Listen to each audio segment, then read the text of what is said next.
प्रियो सुनिए, वो परिवार परमेश्वर पर विश्वास करने वाला परिवार है। कैसे कह सकता हूं?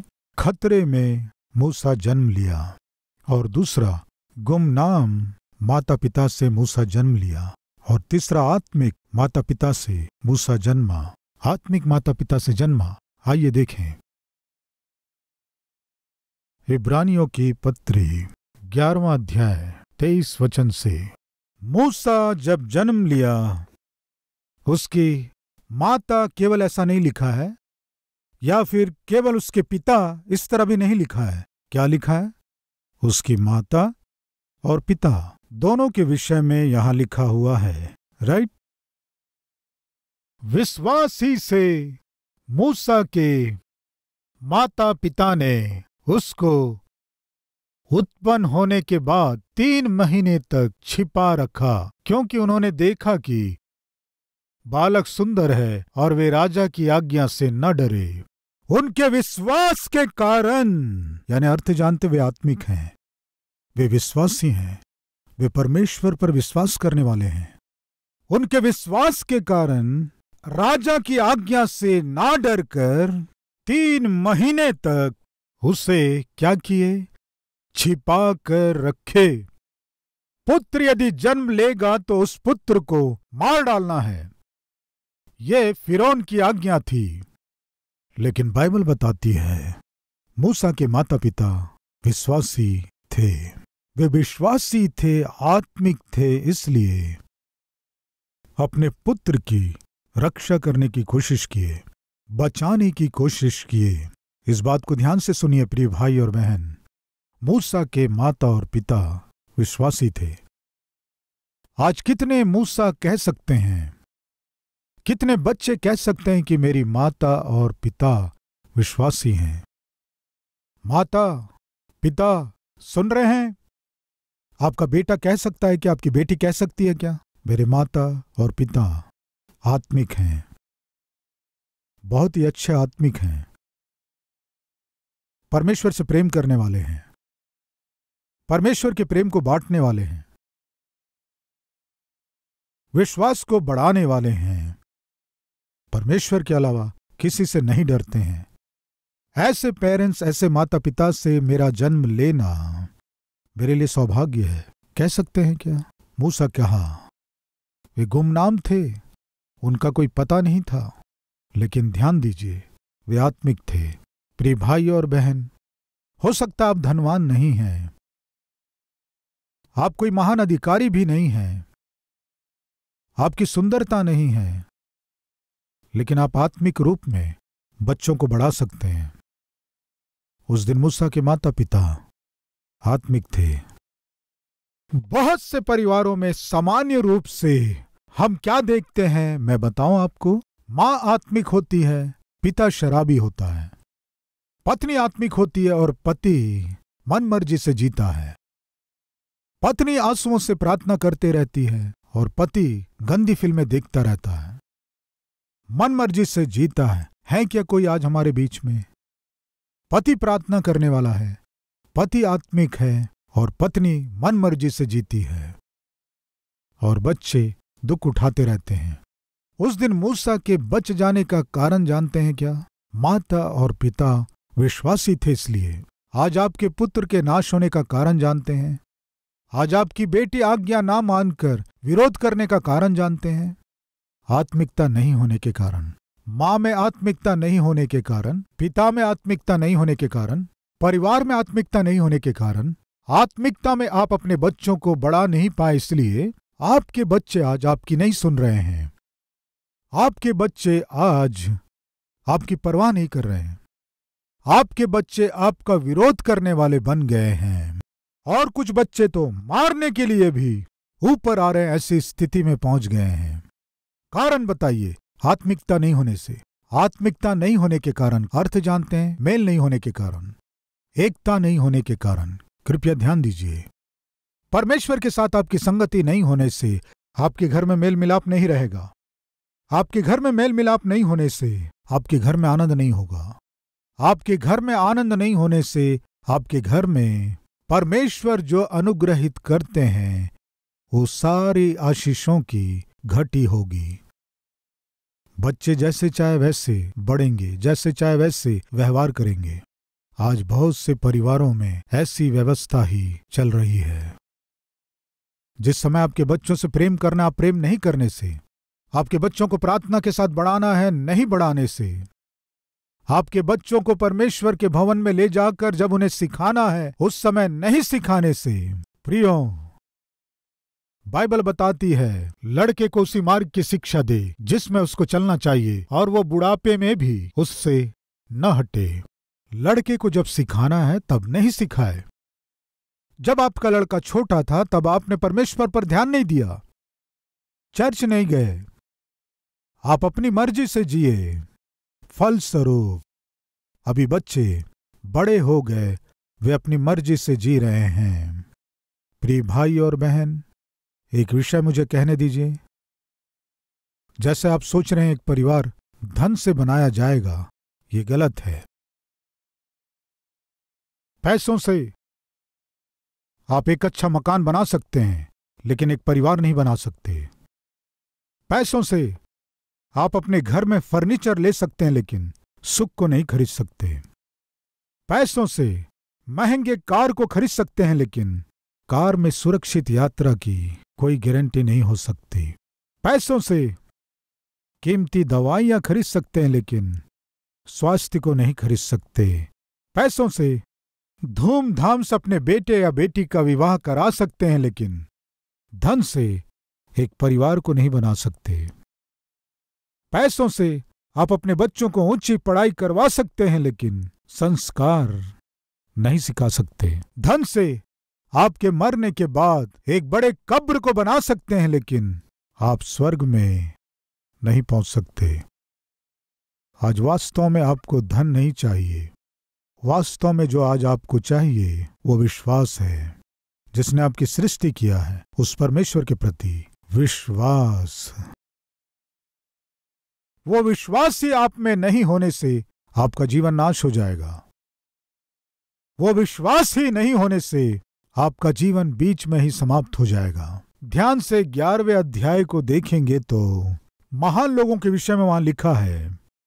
अब्राहम के विषय में लिखा है, याकूब के विषय में लिखा है, यूसुफ के विषय में लिखा है, मूसा के विषय में लिखा है, गिदोन के विषय में लिखा है, शिमशोन के विषय में लिखा है, दाऊद के विषय में लिखा है। ध्यान से पढ़िए बाद में। इन सब के विषय में जब लिखा गया, क्या लिखा गया? विश्वास के कारण। विश्वास के कारण अब्राहम अपने विश्वास के कारण विश्वासियों का पिता कहलाया। विश्वास के कारण जिस पुत्र को उसने नहीं देखा था, जैसे वो देखा ऐसे जिया। विश्वास के कारण 25 वर्षों के बाद पुत्र को पा लिया। विश्वास के कारण प्रतिज्ञा के देश में कदम रखा। मूसा को मर जाना था, लेकिन विश्वास ही के कारण। किसके प्रति विश्वास? परमेश्वर के प्रति विश्वास। फिरौन आज्ञा दिया, पुत्र को मार डालना है, मारना है, लेकिन विश्वास के कारण मूसा के माता पिता निर्णय लिए, नहीं मारेंगे, नहीं मारेंगे। बहुत से संदर्भों में उन दिनों में लड़का होगा या लड़की होगी पहले से पता नहीं कर सकते थे। पता करने का टेक्नोलॉजी भी नहीं था। लड़का या लड़की होने तक इंतजार करना ही पड़ेगा। इन दिनों में लड़की है या फिर लड़का है, जन्म से पहले ही पता लगाने वाले स्कैनिंग्स आ गए हैं। कानून कहता है लड़का है या लड़की है, इसे प्रकट नहीं करना है, बताना नहीं है। निश्चित रूप से कानून एक नियम बना दिया है। वो क्या है कि लड़का है या लड़की है बताने की अनुमति नहीं है, क्योंकि लोग मार डाल रहे हैं। लड़की है मालूम चलने से मार डालते हैं। अभी 2 लड़कियां हो चुकी हैं, फिर से लड़की नहीं चाहिए, मार डालेंगे। फिरौन, ये फिरौन की मानसिकता है। लड़का है क्या, मार डालो। प्रियो, बाइबल बताती है विश्वास के कारण वो माता और पिता एक निर्णय लिए। वो क्या है जानते हैं? परमेश्वर के दिए हुए बालक को मरने की अनुमति नहीं है। हम अपने बच्चे को नहीं मारेंगे। आत्मिक थे इसीलिए अपने बेटे को बचा लिए। प्रिय भाइयों और बहनों, आपको आत्मिक होना है, आपके बच्चों की रक्षा करना है। वे आत्मिक थे इसलिए अपने बेटे को बचा लिए। हम अपने बेटे को नहीं मारेंगे। हम अपने बच्चे को नाश नहीं होने देंगे। हम रक्षा करेंगे। आज आपका बेटा है, बेटी है क्या? परमेश्वर बच्चे दिए हैं क्या? तो ये निर्णय आपको लेना है। क्या है वो निर्णय? मेरे बच्चे को नाश होने नहीं दूंगा। हमारे बच्चों की हम रक्षा करेंगे। कैसे रक्षा कर सकते हैं? विश्वास के द्वारा। विश्वास के द्वारा आप अपने बच्चों को बचा सकते हैं। हमारे बच्चों को नाश होने की अनुमति नहीं है।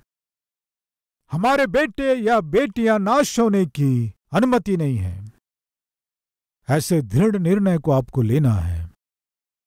और वैसे ही आज 2 बेटियों का जन्म हुआ और अभी आप गर्भवती हैं, तो फिर से कहीं बेटी ना हो जाए, ऐसे डर के साथ आपको नहीं रहना है। आपको मैं एक विषय बताऊं, जो माता पिता अच्छे होते हैं उनकी लड़कियां ही होती हैं। सही है? अगर आपके 2 बेटियां हैं या 3 बेटियां हैं तो आप चिंता ना करें, क्योंकि गर्भ का फल डॉक्टर की ओर से प्रतिफल नहीं है। गर्भ का फल परमेश्वर की ओर से प्रतिफल है, यहोवा का प्रतिफल है। उस दिन मूसा यहोवा का दिया हुआ प्रतिफल था। खतरे से भरे हुए परिस्थिति में मार डालना ऐसे कानून के समय में वे निर्णय लिए अपने विश्वास के कारण। हमारे पुत्र की रक्षा करेंगे। मैं फिर से बता रहा हूं, उस दिन मूसा की रक्षा उनके ज्ञान के द्वारा नहीं हुई। उस दिन मूसा की रक्षा उनके बुद्धि से नहीं हुआ। उस दिन मूसा की रक्षा उनके विश्वास से हुआ। आपके और आपके परिवार की रक्षा करने वाला परमेश्वर के प्रति आपका जो विश्वास है वो करता है। आपकी और आपके नौकरी की रक्षा करने वाला, आपके और आपके व्यापार की रक्षा करने वाला, आपकी कलीसिया की रक्षा करने वाला, आज आपके कष्टों और समस्याओं का समाधान लेके आने वाला आपका विश्वास है। अब्राहम अपने विश्वास के कारण ही, जब सब कुछ असंभव था, 100 साल की उम्र में अपने विश्वास के कारण ही असंभव को वो संभव कर पाया, एक पुत्र को देख पाया। मूसा अपने विश्वास ही से अपने हाथ में लाठी को लिया, लाल समुद्र के आगे बढ़ाया और उसे 2 भाग कर दिया। दाऊद अपने विश्वास ही से 5 पत्थरों को लिया, गोफन को लिया, गोलियत जैसे व्यक्ति को मार पाया।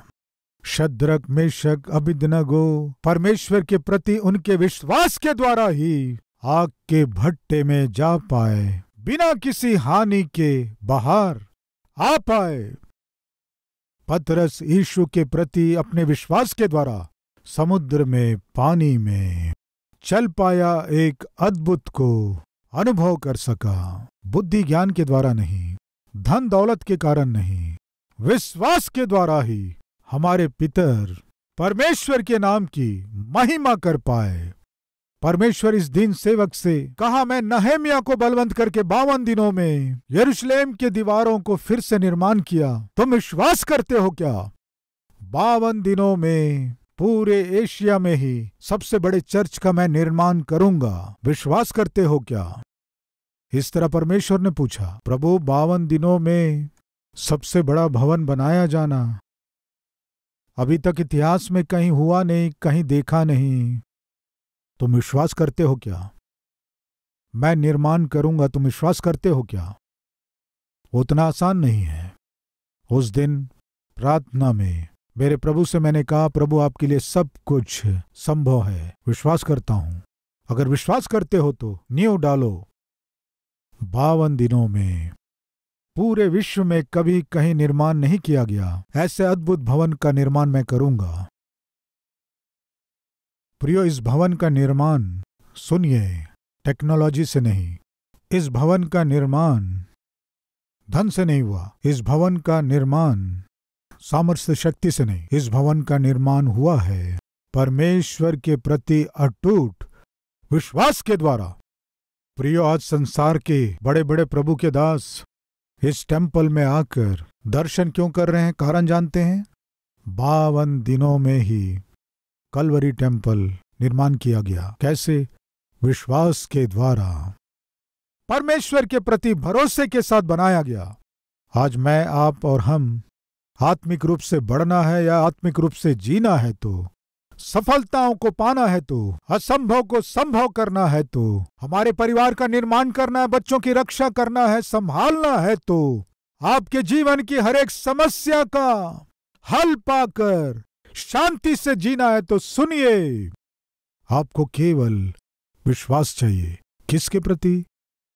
परमेश्वर के प्रति विश्वास। वो विश्वास ही नहीं होने से आप नाश हो जाएंगे। एक धनवान रेगिस्तान में यात्रा कर रहा था। उसके पास बहुमूल्य हीरे थे, मोती थे, बहुत से रत्न थे। इस तरह यात्रा करते समय उसने जो पानी लाया सब खत्म हो गया। प्यास से तड़प रहा था। कहीं पीने को पानी मिलेगा सोचकर उस रेगिस्तान में जब उसने देखा, उसे छोटा सा शेड दिखाई दिया। वहां जाकर देखा तो हाथ से मारने वाला पंप था।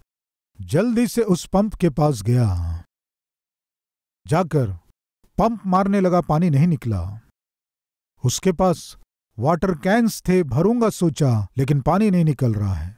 लेकिन उस पंप के पास एक छोटा तख्ता था, उसमें लिखा हुआ था, ये पंप यदि काम करना है तो उस शेड में एक वाटर बॉटल है, वो पानी निकालकर इस पंप में डालो, फिर पंप चलाओ, भरपूरी से पानी निकलेगा, तुम पियो। तुम्हें जितना पानी पीना है पीकर, तुम्हारे पास जो है वाटर बॉटल्स जो हैं उनमें भी तुम भर लो और उस शेड वाले बॉटल में फिर से भर कर रखो। लिखा था। क्या ये सच है? यहां पानी है। जल्दी से उस शेड में जाने से वहां पानी था। उसे क्या करना है बताइए? आप होते तो क्या करते? प्यास से आप तड़प रहे हैं। प्यास, प्यास। तख्ते में क्या लिखा है?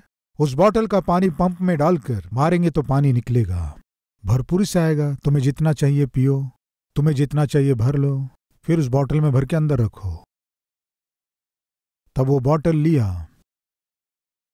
बॉटल लेकर अभी इस बॉटल का पानी पंप में डालने के बाद पानी नहीं निकलने से सोचने लगा, अगर इस बॉटल का पानी पंप में डालकर पंप मारने से अगर पानी नहीं निकलने से जो है वो भी जाएगा,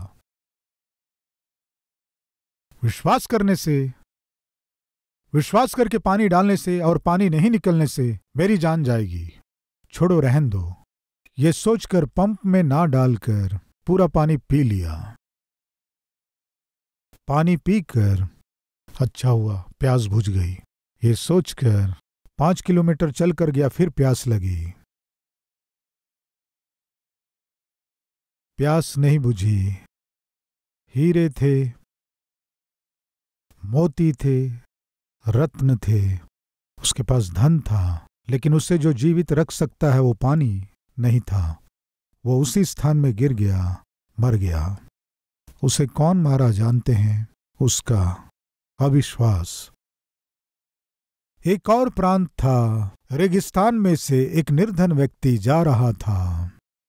उस रेगिस्तान से जब वो जा रहा था तब उसे प्यास लगी और कहीं भी पानी जब दिखाई नहीं दे रहा था। ऐसा ही शेड एक और स्थान में था, पंप दिखाई दिया। पंप दिखाई देने से ऐसा ही एक बोट था, पानी निकालने की कोशिश किया, पानी नहीं निकला। उस शेड के अंदर एक बॉटल था, बॉटल लेकर पानी पंप में डालो, भरपूरी से पानी निकलेगा।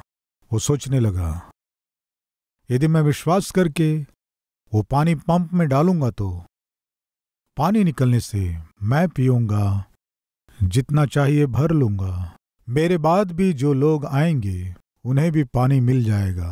विश्वास किया और उस बॉटल के पानी को लेकर उस पंप में डाला। पंप मारना शुरू किया, समृद्धि के साथ पानी निकल आया। वो मन भरकर पानी पिया। उसके पास जो बोतल थे उनमें पानी भर लिया और एक बोतल पानी भरा और ले जाकर शेड में रखा। सुनिए, जो इस बात पर विश्वास किए हर एक जन, पीछे आने वाले हर एक पीढ़ी के लोगों के लिए जो जीवन के लिए आवश्यक है, समृद्धि से पानी को दे सके, जीवन दे सके। लेकिन उसने क्या किया जानते हैं? अविश्वास के कारण जिस बॉटल में पानी था उसे वो स्वयं पी लिया, उसके बाद आने वाली पीढ़ी के लिए पानी मिलने नहीं दिया। विश्वास जिलाता है। विश्वास आपके परिवार को जीवन देगा। विश्वास आपके पीछे आने वाले पीढ़ी पीढ़ी के लोगों को भी विश्वासियों के रूप में जीवन देगा। उस दिन वो माता पिता ये निर्णय लिए, क्या जानते हैं? हमारे बेटे को हमें बचाना है, रक्षा करेंगे, रक्षा किए। आज कितने माता और पिता हमारे बच्चों की हम रक्षा करेंगे, हमारे बच्चों को हम बचाएंगे, हमारे परिवार को हम बचाएंगे, हमारी नौकरी को, हमारी कलीसिया को, हमारी आत्मिकता को, हमारे पवित्रता को हम बचाएंगे। विश्वास ही उनके बचाए जाने का आधार है, बचाए जाने के लिए आधार है। जिसने विश्वास किया वो मन भर के पानी पिया, बॉटल में पानी भरा, आने वाले पीढ़ी के लिए, आने वाले सारे लोगों के लिए पानी भी दे पाया। जो विश्वास नहीं किया वो स्वार्थ के साथ जो पानी था उसे पूरा पी लिया। उस पंप में पानी डालने के लिए पानी ही रहने नहीं दिया। आने वाले किसी की भी प्यास को वो बुझा नहीं पाया, जीवन नहीं दे पाया। मैं पूछता हूं, आप विश्वासी ना होकर मर जाएंगे तो आपके पीछे के लोग भी ऐसे ही तैयार होंगे। प्रिय भाई और बहन, आप विश्वास के बिना, आत्मिकता के बिना, परमेश्वर के प्रति भय भक्ति के बिना ऐसे ही जिएंगे तो आपके बाद की पीढ़ी के लिए आप श्राप बन जाएंगे। प्रिय, हो सकता है आप गुमनाम हो, आपके पास धन संपत्ति ना हो, कोई शोहरत ना हो, लेकिन आपके हृदय में विश्वास भरा हो तो आने वाले पीढ़ी के लिए, पीढ़ी पीढ़ी तक आप आशीषदायक बन सकते हैं। ऐसा अनुग्रह परमेश्वर हमें देने पाए। आइए मिलके प्रार्थना करें।